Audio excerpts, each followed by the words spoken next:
Have you ever thought about how much it would truly cost to renovate a project? Like, let's say a 2-bedroom, 2-bath condo, like the one that I'm standing in? Stick around, I'm gonna divulge all the numbers, dissect them. Hopefully we shed some light on those exact questions.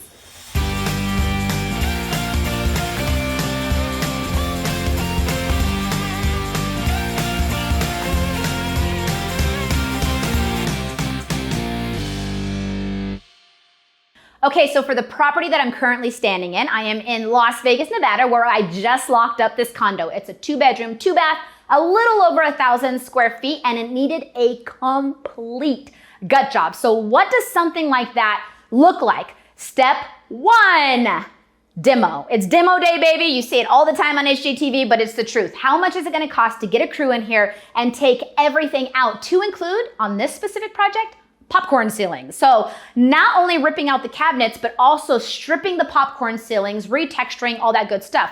One of the things that people don't really think about is trash removal. So always, always, always budget in a large dumpster that needs to be deposited outside for that demo day. So for demo and trash on this specific condo, it cost me $3,000. Ugh, that is terrible to say, but it's $3,000. $3,000 to rip out everything, take off the popcorn ceilings, and dispose of it. Now you're gonna want to be super timely in this because you're only gonna have that trash bin for like 4 days before having to extend it. Also, you're gonna have to coordinate with HOAs or you'll get written up and you don't want that. So coordinate in advance.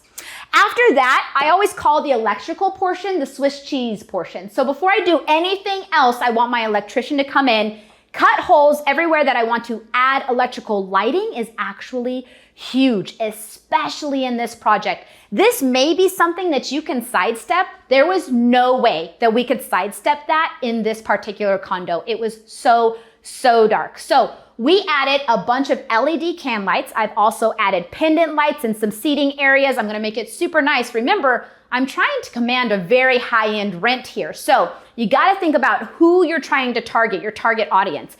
I want this to showcase beautifully and photograph beautifully, which means good lighting, updated electrical, USB outlets by the bed, things that people in 2021 are gonna expect. So electrical can get kind of costly. This is my guy that I've used forever, and guess how much? I bet you're not even gonna guess. This cost me $4,000, $4,000 worth of electrical. I would say that this one here is one that you could get away with potentially not doing depending on the age of your project, but it's one that I would definitely consider because when everything is out and gutted, that's when you want to be cutting holes in your property, not down the road once everything's painted and furniture's in place, etc. So take some time to really discuss electrical. Next, I had my labor and cabinets estimate come in, which I had multiple. I've got a couple different guys that do this for me, but labor, cabinets, baseboards, countertops was another thing that I wanted to put in here.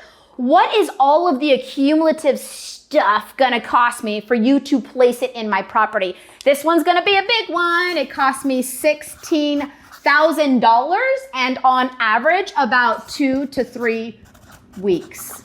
So how much it costs to install my floors, install the cabinet, install my countertops, install my baseboards. It's gonna take some time. The boxes that I'm writing on, they're my kitchen cabinets, actually. So those still need to be put together and hung up on the wall.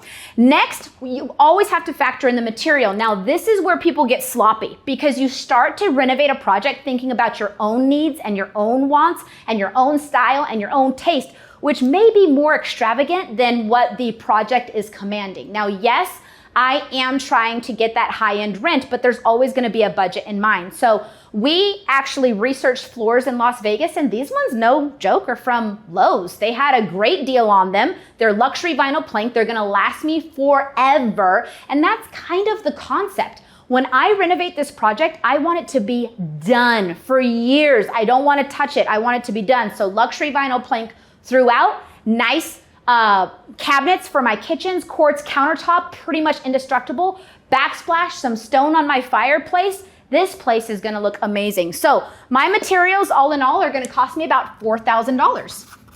What is the very last thing that we do? And I say last because you are gonna have a lot of people in and out of your project, banging up walls, making holes, things like that. So typically you wanna have your painters come in last, paint the walls, paint the ceilings, paint and trim out the doors and the baseboards, and then it's done. It's a finished project. That's only gonna cost me about $1,000. Now, I did have to texture and primer this project. That was actually up here amongst this 3K. Same guy did the demo, the trash, and he textured and taped for me, so some of that's up here. Just painting it the actual color is gonna cost me $1,000. So these are my exact numbers. If you're good with math, which I am not, I pre-calculated this out just for you. It is going to cost me $28,000 to renovate this project. 2-bedroom, 2-bath, long-term hold, trying to command $1,900 a month, which will make me $850 a month. I want this property long-term for me and for my family, which means do it right the first time. I don't want to be coming back in here and having to constantly work on the condo. So this budget may be a little bit more than most people want to spend. For me, it's signed, sealed, delivered, close the door. I'm done with that project other than collecting rent. I'm gonna also be making about $850 per month on this thing. If you take that and really wanted to calculate it out, it would take me about 2.7 years to pay off that 28K, but I don't care because I'm gonna have it for 10 to 15 and it's going to be beautiful and I'm not gonna have to touch it and it's just gonna be something that I hold on to long term. Not to mention all of my equity growth and my equity that I've already built into the property. So there's a lot of pros and cons to all of this. That was my budget I'm comfortable with. I'm comfortable with doing that again in here, which stay tuned, I may or may not be doing. And hopefully this helps you kind of wrap your head around what it may cost you for a little 2-bedroom, 2-bath, full renovation on maybe a condo project just like my own. I hoped it helped. Be sure to like and subscribe and do all the things. Falisha Rexford, I'm gonna continue bringing you all that information and thanks for watching. Bye.